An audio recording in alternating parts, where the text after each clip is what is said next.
Welcome back to my channel Joyita's ক্রিয়েশনে তোমাদের অনেক অনেক স্বাগত আর অনেক ভালোবাসা জানিয়ে আজকের ভিডিওটা আমি শুরু করছি। তো তোমরা সবাই সাথে থেকো, পাশে থেকো। আজকে একটা অন্যরকম ভিডিও তোমাদের সঙ্গে শেয়ার, ভিডিও বলবো না, এটা একটা অন্যরকম অভিজ্ঞতা তোমাদের সঙ্গে শেয়ার করবো। আর বিগত হয়ে গেল আমার সঙ্গে এটা 7 মান্থ, আমার ছেলের বয়স 7 মাস। তো আমি আজকে সময় পেয়েছি তোমাদের সঙ্গে শেয়ার করার জন্য যে আমার সি সেকশনের অভিজ্ঞতা, আমার সি সেকশন ডেলিভারি নিয়ে আমি তোমাদের সঙ্গে কিছু কথা বলবো। তো যে বোনেরা এখন বা দিদিরা আছো, প্রেগনেন্সি চলছে, তাদেরকে কোনো ভয় দেখানো বা কোনো কিছুর জন্য কিন্তু ভিডিওটা নয়, তাদেরকে অনেকটা মোটিভেট করবার জন্য আমি ভিডিওটা বানাচ্ছি বা বানাবো। যেটা আমার সঙ্গে হয়েছে বা ঘটেছে আমি সেটাই তোমাদের সঙ্গে তুলে ধরতে চাইছি। ভয় পাবে না, প্রথম কথা বলবো, ভয় পেও না। আমি প্রচুর ভয় পেয়েছিলাম, বিশ্বাস করো, তার জন্য আমার অনেক বড় ক্ষতি হয়েছে। এবার বলি, শুরু করি। আমি আমার বিসি সেকশনের 7 ডেজ আগের থেকে, 7 দিন আগের থেকে, ধরতে গেলে 15 দিন আগের থেকে আমার প্রবলেমটা হচ্ছে। বাট প্রবলেমটাকে আমি প্রবলেম মনে করি, ক্যাজুয়াল ছেড়ে দিয়েছিলাম। কী ব্যাপার, অনেক রকম ব্যাপারে আমার টেনশন আমি নিয়ে নিয়েছিলাম, প্রচুর টেনশন নিয়ে নিয়েছিলাম, এতটাই টেনশন নিয়ে নিয়েছিলাম কী বলবো। সমস্ত শুতে গেলে টেনশন, বসতে গেলে টেনশন। টেনশনটা কিসের জন্য বলো তো? টেনশনটা শুধুমাত্র যে ডেলিভারিটা হবে সেই কারণে কিন্তু নয়। টেনশনটা হয়েছিল আমার হচ্ছে অনেক রকম, ঘরের ব্যাপারে বলো, এই ব্যাপারে বলো, এইসব ব্যাপারে টেনশন আমার। ওটির জন্য যে টেনশন, সেই টেনশন কিন্তু হয়নি। তো আমি যখন লাস্ট আমার যে এইটা হলো, ইউএসজিটা হলো, সেই ইউএসজিতে আমার রিপোর্ট অল ওকে ছিল, শুধু বাচ্চার ওয়েট কম ছিল, বেবির ওয়েট কম ছিল। তো যেহেতু সবাই আমরা আগেও জানি, এখনও জানি যে বাচ্চার ওয়েটটা লাস্ট ইউএসজিতে দেখে কিন্তু ডেলিভারি ডেটটা ডক্টররা ফাইনাল করে। তো আমার 15 দিন আগে ডক্টর বাইরে, আমার ডেলিভারি 15 দিন আগে ডক্টর বাইরে গেছিলেন, বাইরে ছিল। তো আমার এখানে ছিল না, আউট অফ স্টেশন ছিল। তো ওনাকে আমার রিপোর্টটা যখন বাই ফোন হোয়াটসঅ্যাপে দেওয়া হয়, তখন সে বলে যে তুমি একটা কাজ করো, তোমার 15 দিনের পরের মধ্যেই, 15 দিন মধ্যেই আমি তোমার ওটি করবো। তো আমি তাকে ফোনে বাই ফোন আমি জিজ্ঞেস করি, কেন ডাক্তারবাবু, ওর তো ওয়েটটা কম আছে, তো এখন কি ডেলিভারিটা করাটা ঠিক হবে? তো বললো, না করলে উপায় নেই। এইটুকুই আমাকে ডক্টর বলেছিল, না করলে উপায় নেই। কারণ হচ্ছে তোমার বেবির ওয়েটটা হয়তো কম আছে, কিন্তু এরপরে যদি আরেকটু ওয়েট করে যায় তাহলে কিন্তু হয়তো প্রবলেমটা আরও বেশি হবে। এই ডক্টর, যাকে আমি দেখাচ্ছিলাম, সেই ডক্টর আমার ভগবান একদম। আমার বাড়ির লোকও সবাই বলে এই ডক্টর একদম ভগবান। ফার্স্ট অ্যান্ড ফল আমার ছিল প্রবলেম, রক্ত কম ছিল, ছোটোর থেকে আমার রক্ত কম। সেই প্রবলেমটাকে প্রবলেম মনে করেনি। প্রেসার, যখন আমি আসছি পরে, যখন আমি ওটিতে ঢুকি, আমার প্রেসার 200, ওটির ভেতরে আমার প্রেসার 200-র ওপরে চলে গেছিলো। ঠিক আছে, 200-র ওপরে প্রেশার চলে গেছে, তবুও ডক্টর কিন্তু হাল ছাড়েনি, বললো আমি ওটি করবোই করবো আর ছেলেকে সুস্থ বের করবো। ডক্টর এটাই বলেছিল। তো আমরা 15 দিন আগের থেকে প্রিপারেশান নিচ্ছিলাম যে হ্যাঁ, এবার আমাদের ওটি করাতে হবে। তারপর ফাইনালি ডক্টর এলো, এসে নিয়ে সব কিছু দেখলো, দেখে নিয়ে আরেকটা ইউএসজি করতে বললো। ইউএসজি করালাম। হ্যাঁ, সত্যি ছেলের অন্য আরেকটা জায়গা থেকে সত্যি ছেলের একটু ওয়েটটা কম ছিল। খেয়েছি প্রচুর পরিমাণে সমস্ত কিছু করেছি, তবুও ছেলের কিন্তু ওয়েটটা বাড়েনি। কেন বাড়েনি না? আমার চর্বির জন্য, আমার ফ্যাটের জন্য। তো যারা আমার মতন এরকম ফ্যাট আছে তাদের প্রত্যেককে বলবো, আগে ফ্যাটটা কমিয়ে দেন তোমরা বেবি নিও, এটাই বলার। নাহলে পরবর্তীকালে হয়তো আমার যে প্রবলেমটা ডক্টর সলভ করেছে, তোমাদের সেই প্রবলেমটা আরও অনেক বড় প্রবলেমে গিয়ে দাঁড়াতে পারে। সব ডক্টর তো সমান নয়। হ্যাঁ, ডক্টর ভগবান অবশ্যই, কিন্তু সবাই সব রকম পারে না, হয়তো আবার রেফার করে দিতে পারে, এরকমটা। তো চলো, অনেকটা বকবক করে ফেললাম, এবার ডাইরেক্ট চলে আসছি আমি ওটি এক্সপিরিয়েন্স। তো যেদিন আমাকে প্রায় দুদিন, ওই 15-16 তারিখ করে আমাকে বললো যে তুমি আবার ওই ইউএসজিটা করিয়ে নিয়ে এসো। তো আমি আর যাইনি, বললো তোমাকে না এলেও চলবে। হাজব্যান্ডকে বলেছিল আপনি আর বাবা, আমার বাবা, আপনারা দুজন মিলে দেখা করবেন। তো বলেছিল ঠিক আছে। তো আমার বাবা, মানে আমি বুঝে গেছিলাম এবারে ফাইনাল ডেট দিয়ে দেবে। তো আমার বাবা আর হাজব্যান্ড গেছিলো, গিয়ে নিয়ে ডক্টরের সাথে কথা বলেছে। ডক্টর বললো যে ঠিক আছে, আপনারা ডেট চুজ করুন। ডেট তো নিজে আমাদেরকে চুজ করতে দেয়, আপনারা ডেটটা চুজ করুন, যে ডেট বলবেন সেই ডেটে আমরা ওটি করব। তো আমার হাজব্যান্ড বললো 17 তারিখটা ভালো ডেট ছিল, কিন্তু 17 তারিখ যেহেতু বিশ্বকর্মা পুজো ছিল, তো সেক্ষেত্রে হবে না। তাই 18 তারিখটাই ডিসিশান, সবাই মিলে ভালো ডেট হিসাবে ডিসিশান নেওয়া হলো 18 তারিখটাই হবে। 18ই সেপ্টেম্বর আমার ছেলের জন্ম। তো সেই দিন সকালবেলা আমাকে বলেছিল মোটামুটি 7টার মধ্যে ভর্তি অ্যাডমিট হতে, 7টা থেকে 8টার মধ্যে, 9:30 টু 10টার মধ্যে ওটি করবে। তো সেই অনুযায়ী আমি সকালবেলা, আমার তো হয়ে গেছে তখনই, কিন্তু হ্যাঁ আমি কিন্তু এখনও বলছি আমি কিন্তু ওটির কোনো রকম মানে টেনশন নিইনি। ওটির টেনশন এই জন্য নিইনি, কারণ হচ্ছে তো যেটা বলছিলাম ওটি কোনো আমার টেনশন ছিল না, আমি একটু ফস করে ছেলে উঠে যাচ্ছে তার জন্য। তো আমি যথারীতি, কারণ আমার একটা ওটি এক্সপিরিয়েন্স আছে, অনেকে জানো হয়তো অনেকে জানবে না। আমার ওটি এক্সপিরিয়েন্স বলতে আমার গল্ড স্টোন হয়েছিল। তো গল স্টোনেরও অপারেশন আমি এই মে মাস হলে 11 মে এলে আমার 3 বছর হবে।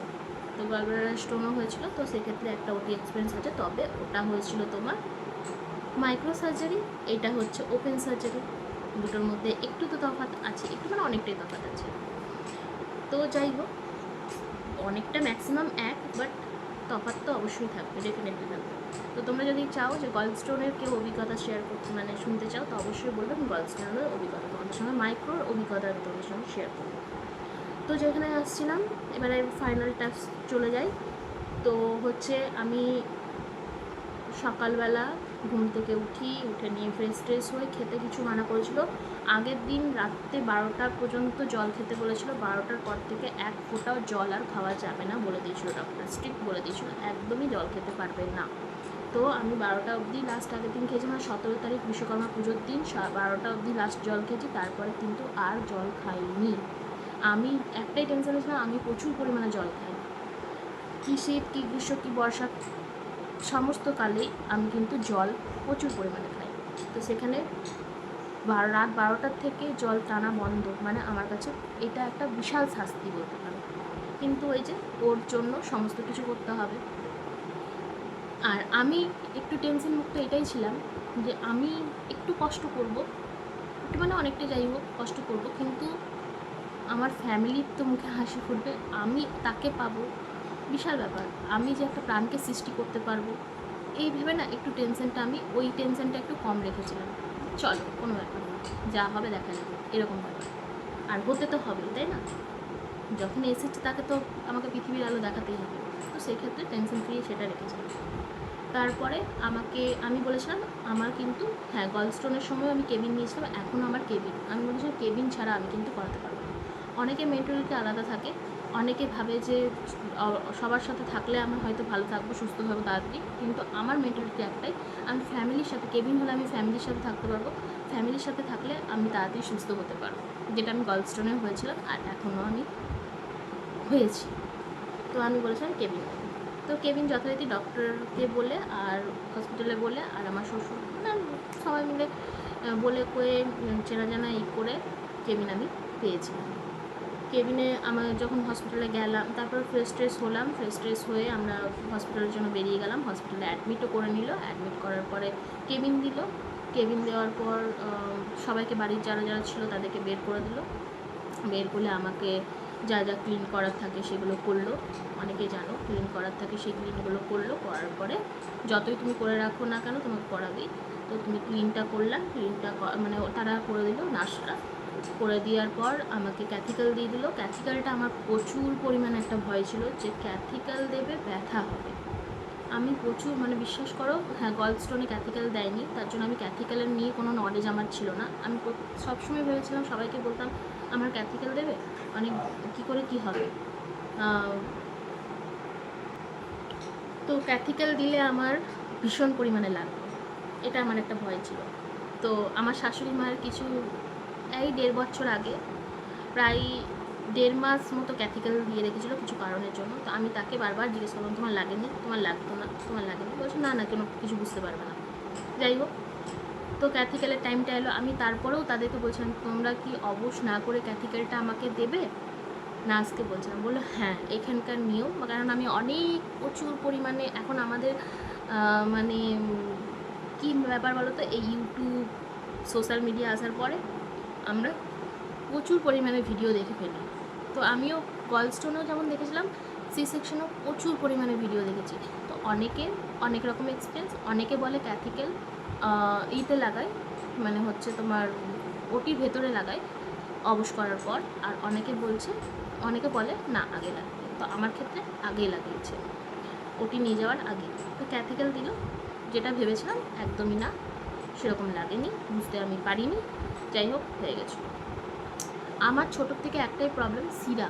আমি দেখতে হয়তো ফুলা, কিন্তু আমার শিরা ছোটোর থেকে পাওয়া যায় না।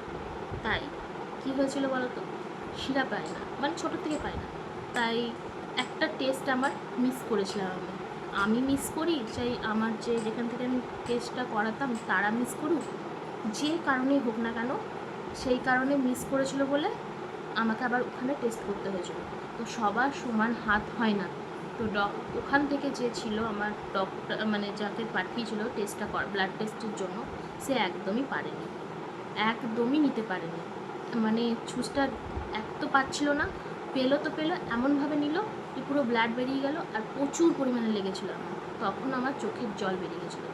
আমাকে তার আগে ড্রেস ফ্রেস চেঞ্জ করে দিল, চুল টুল বেঁধে দিয়েছিলো, সমস্ত কিছু মানে সমস্ত কিছু করছিলো, প্রিপেয়ার করছিলো, এদিকে ফ্যামিলিকে বাইরে রেখেছিলো। ওই একটা টেনশন, ফ্যামিলিকে ছেড়ে তখন আমি যে ওই কেবিনে আছি, এটা আমার কাছে একটা বিশাল ব্যাপার ছিল। তারপর যে আমাকে ওটিতে যেতে হবে ফ্যামিলি ছেড়ে, আমি কি আদেও আসবো না এই একটা মাথায় টেনশন ঘুরছিলো। আমি যদি তখন আবার টেনশন কী ছিল বলো তো, আমি যদি না আসি, ফ্যামিলি তো যা আছে ঠিক আছে, চলো ফ্যামিলি তো কষ্ট হবে, এই হবে, ঠিক আছে, এটা তো একটা ব্যাপার আছে, কিন্তু আমার ছেলে হোক চাই মেয়ে হোক, সে তার মাকে পাবে না, এটা একটা বিরাট ব্যাপার, তাই না? আর আমার চোখের সামনে দেখেছি আমি কিছু মেয়েকে, এখনও দেখছি। তো মা না থাকা জিনিসটা খুব একটা কষ্টকর, খুবই কষ্ট।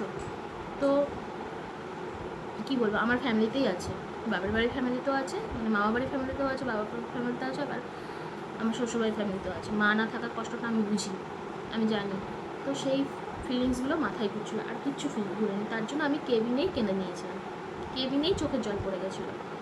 আমার কষ্টটা ভেবেছিলাম, তার সঙ্গে আমি মানে যে আসবে সে, তার আমি যদি না থাকি সে তার কী হবে সে ভেবেছিলাম।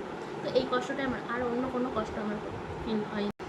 তারপর কী হলো না, আমাকে ওটা তো ওরা ব্লাড টেস্ট করে নিয়ে চলে গেল, হলো 5 মিনিট 10 মিনিটের মধ্যে রিপোর্ট চলে আসবে। আর ডক্টর আমার অলরেডি ওটিতে ওয়েট করছিল। আমার ডক্টর নাকি একদম টাইমে ঠিক থাকে, মানে ওটির ডেট হলে একদম টাইমে ঠিক থাকে, এদিক থেকে এদিক হয় না, পেশেন্টকে বসিয়ে রাখে না। তো আমার ডক্টর, আমি জিজ্ঞেস করছিলাম নার্সদের, বললো হ্যাঁ ডক্টর চলে এসেছে, ডক্টর তোমার জন্য ওয়েট করছে, তুমি কি ওয়েট করবে, ডক্টর তোমার জন্য ওয়েট করছে। ঠিক আছে, এবার কিছু করার নেই, একটা তো ভুল হয়েছে, তখন ওয়েট করতেই হবে। তো এদিকে সমস্ত কিছু কমপ্লিট হয়েছে, তারপরে চ্যানেল করে দিল।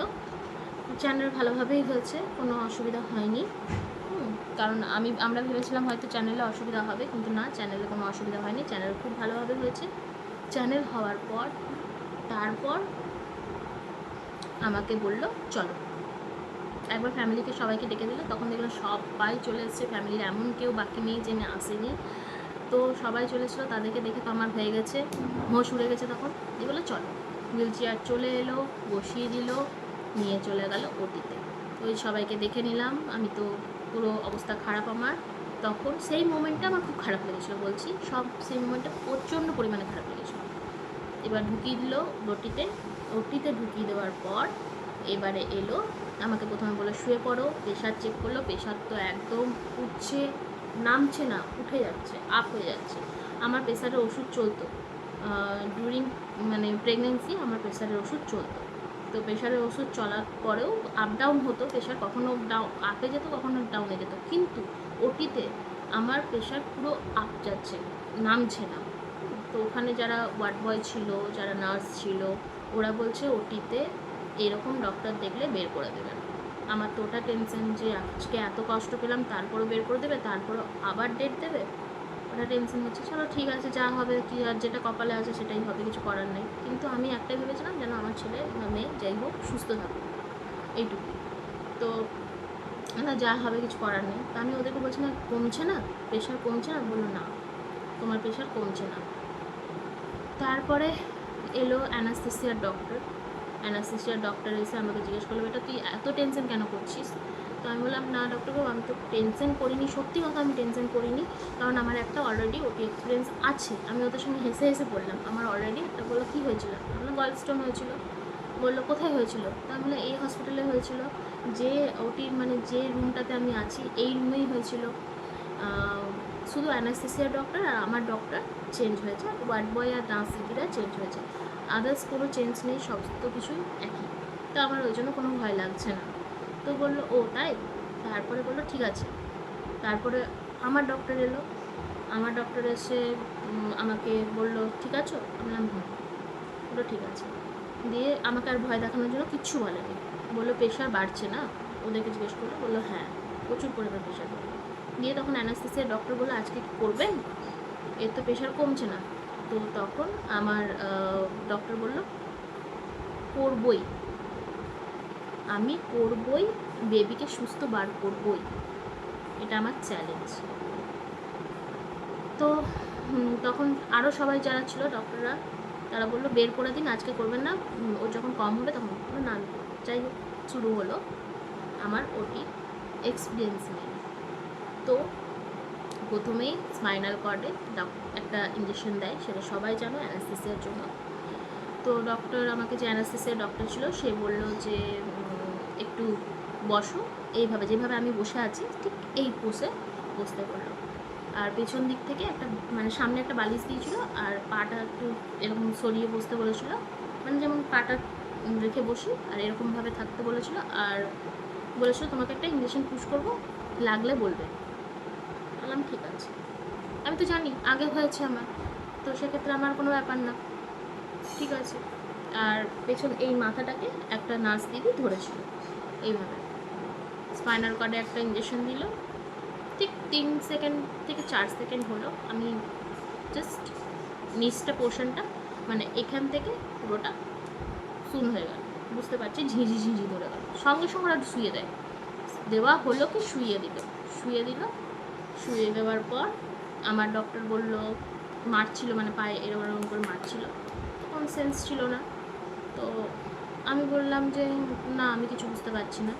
তারপর দুটো পায়ে মনে হয় ইঞ্জেকশন দিল, সেটুকু মানে টাচ হচ্ছিলো, সেটা বুঝতে পারছিলাম। তারপর আমার চোখে পট্টি দিয়ে দিল, মাস্ক দিয়ে দিল নাকে, অক্সিজেন মাস্ক, শুরু হয়ে গেল কাজ। তো তারপরে কি হয়েছে না হয়েছে আমার কিছু বুঝতে পারিনি আমি।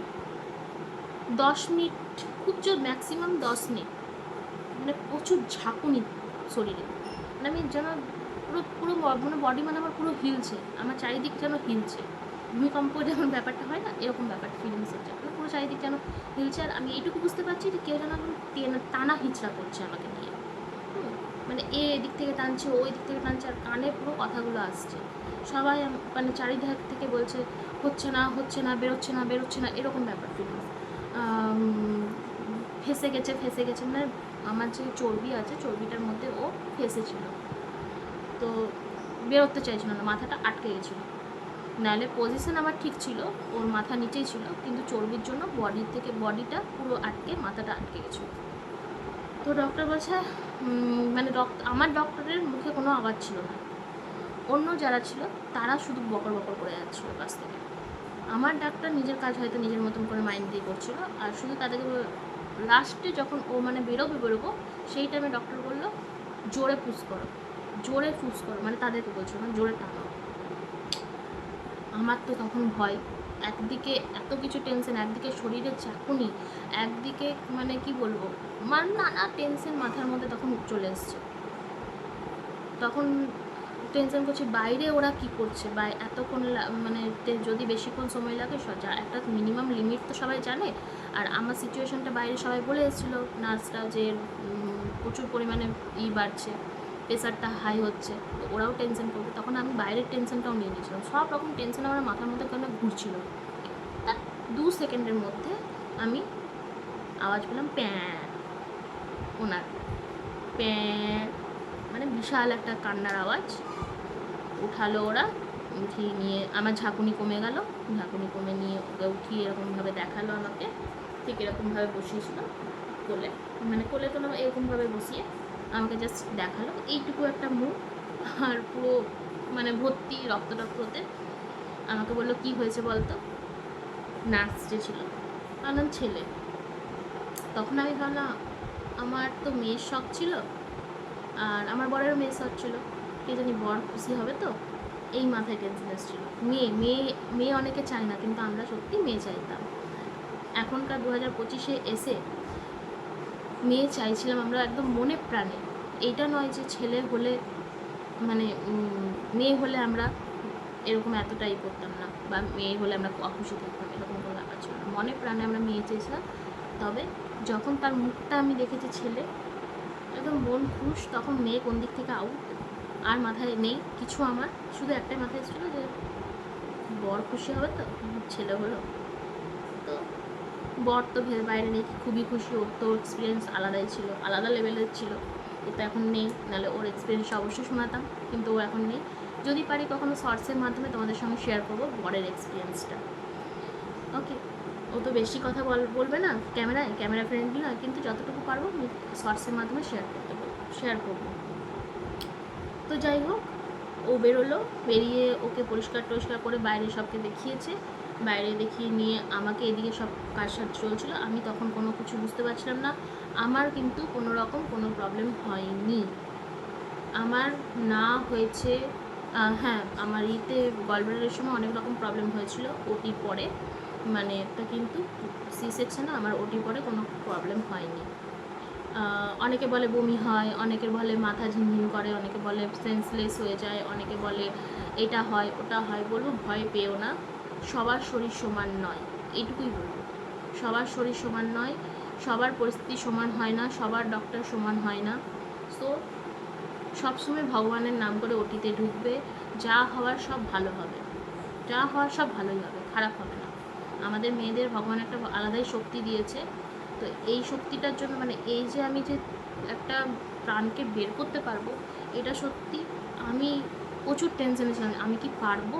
আমার মা, আমার বাবা, আমার ফ্যামিলি মানে বর, সবাই সত্যি আমাকে হয়তো খুব সাহস দেখাতো, কিন্তু ভেতরে প্রচণ্ড ভেঙেছিল যে আমি পারবো কি, আমি প্রচুর নাদুস, আমার একটু কিছু হলে না আমি ভেঙে পড়ি, মানে আমার পারি না আমি সহ্য করতে।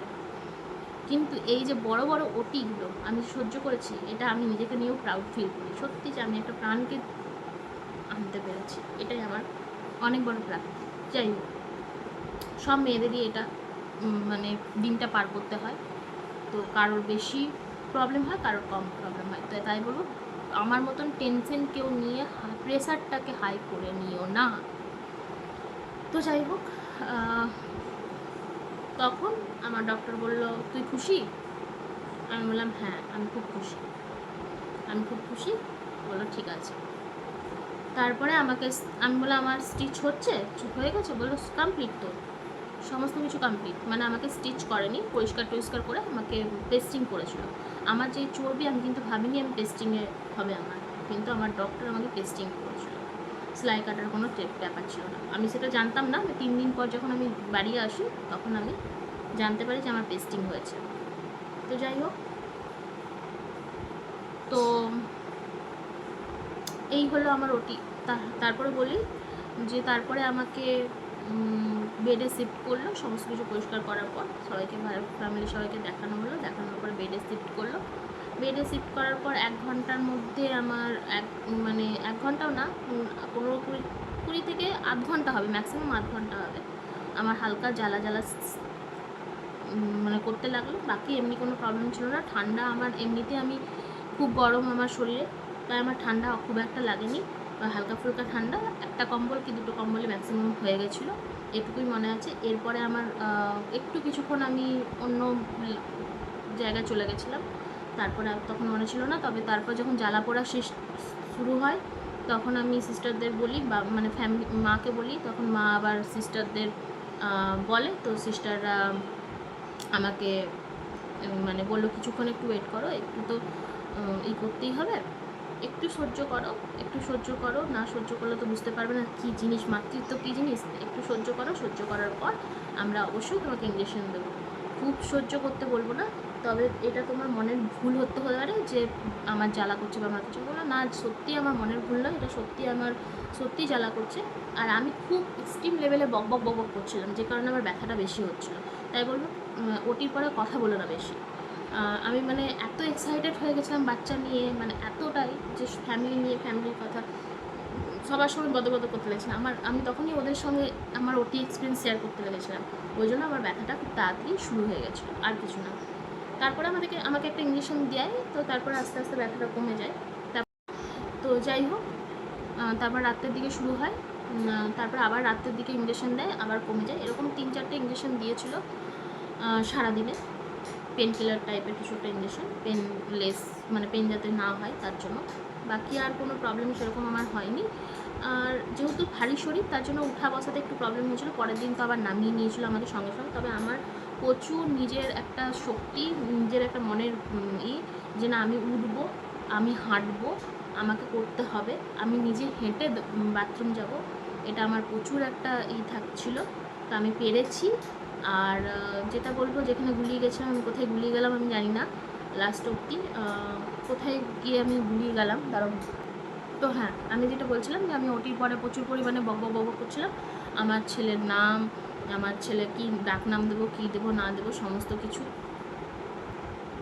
তো যাই হোক, একটাই কথা বলবো, আমার এক্সপিরিয়েন্স এটাই ছিল, আর কোনো এক্সপিরিয়েন্স নেই। তারপর তো ওটি এক্সপিরিয়েন্স বলতে এটা এতটাই।